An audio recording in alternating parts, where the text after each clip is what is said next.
Hi there everyone, my name is Christian Eschbach and welcome to another one of my album reviews. And we are looking at AC/DC's High Voltage, which if you're one of my regular viewers, you knew that already.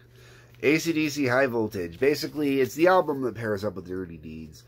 Australian release had different names, mixing up. There's an album out there called TNT, which is the Australian release, has different tracks on it as well. It's a whole giant mess. I'm discussing the American or the North American releases. So we've covered Dirty Deeds in the last review. Go watch it if you haven't watched it already.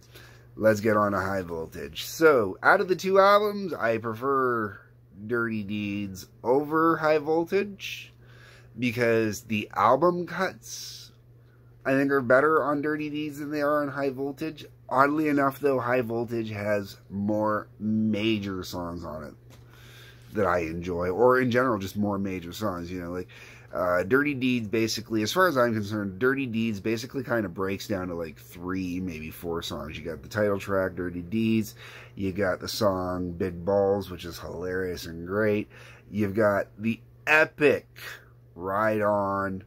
After that, it's hit and miss. You could argue over what some of the other what another good track might be on there, but really those are the 3 for me, okay? You get to this one though, the album opens up with one of the great AC/DC songs, you know, and who would have ever thought of putting bagpipes into a rock song? Okay, we're talking the 1970s here, and we got Bon Scott busting out some major bagpipe action on It's a Long Way to the Top If You Want to Rock and Roll, man. That sounds really wild. Those are bagpipes, baby. And I've dated a bagpiper for a short period of time. Man, could that girl blow. Alright. She really knew how to squeeze that sack. It's AC/DC. I feel appropriate making these type of jokes. Alright. Lyrically, the song title describes it all. It's a long way to the top if you want to rock and roll, okay? Great song, lyrics are that way. Music is fantastic. And once again, those bagpipes just bring this song to get out in a way that's just amazing. Then we lose a little cohesion and we get to Rock and Roll Singer. I don't mind Rock and Roll Singer. It's a good album cut. But in the grand scheme of Bon Scott songs, meh. I think also having Rock and Roll Singer come right after It's a Long Way to the Top, kind of redundant. After that, we get into the legendary The Jack. Now, most people are used to hearing the live version of The Jack, and they get confused when they play the album version, or sometimes it goes the opposite way. Now, everybody I knew the live version, because AC/DC Live, which I've covered, was the big album release. The year I was really, like, most people I knew were really getting into music. You know, the year it came out, it was huge. Everybody had at least the single album version, if not the double disc version. Fantastic. But it's gratuitous naughtiness in the live version. The tongue-in-cheek innuendo of the proper card game in the studio version is a lot more interesting. And I'll be honest with you, I've always thought it would be cool to have a live version of this. And there is actually one out there in the Bon Scott tribute box set Bonfire. It's really cool. But The Jack is a staple live. You know, every show, I think, still to this day, they play it live. After that, you get into Live Wire. Live Wire is one of those songs that really groovy. Now, if you're one of my regular viewers, I just did Annihilator a couple reviews ago. Annihilator, the very first Canadian band I ever reviewed, did an album called Bag of Tricks, which was the album I reviewed, and there's a live version of Live Wire on there, and I think it's fantastic, and they do a great job of it. And almost to the point where I almost dig it a little bit better than the AC/DC version, just because it's got a little more energy in it. But it's also live, that version.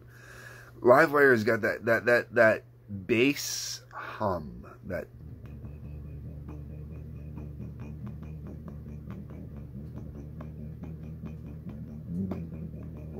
just a great hum they do just by, hitting that bass at the very beginning.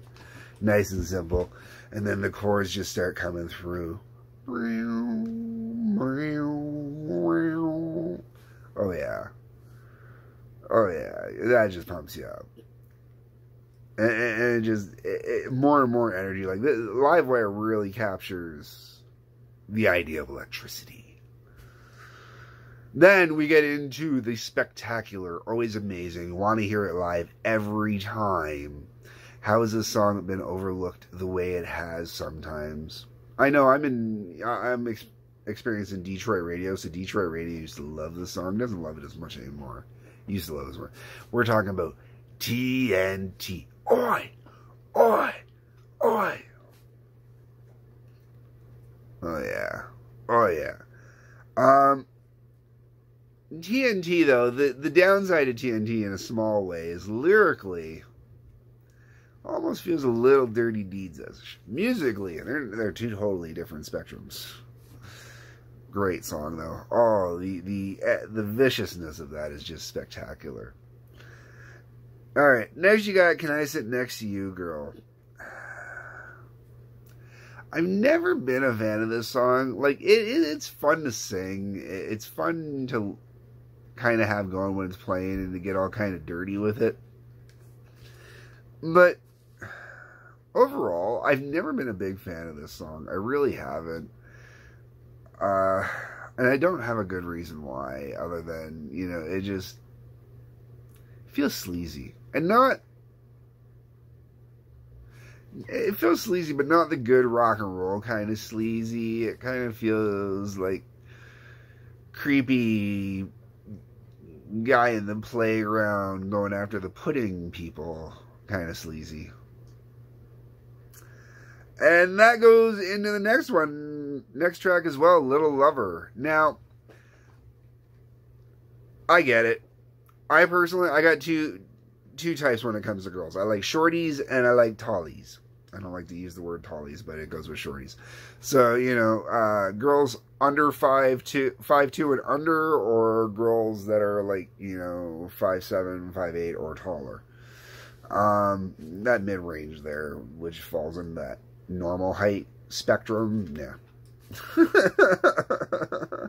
I like a girl that can put on a pair of heels and look me straight in the eyes, okay? Or one that, can put on a pair of heels and is still just looking me in the boobs. So, Little Lover I kind of get to a degree, but once again, this one kind of feels a little sleazy, and not the good sleazy. She's Got Balls. I like She's Got Balls.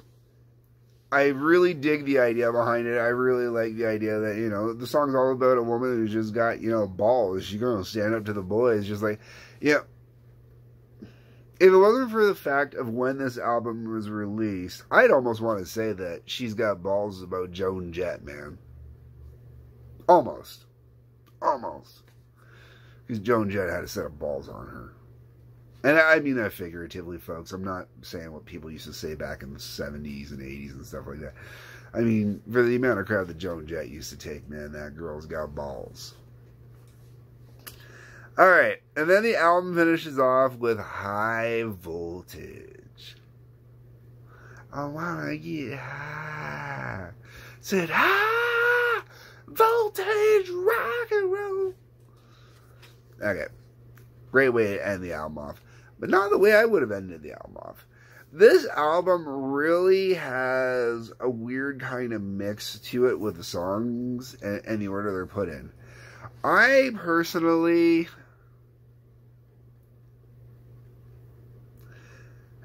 This album's kind of weird. I don't think this album has one song that would have been a definitive great album closer.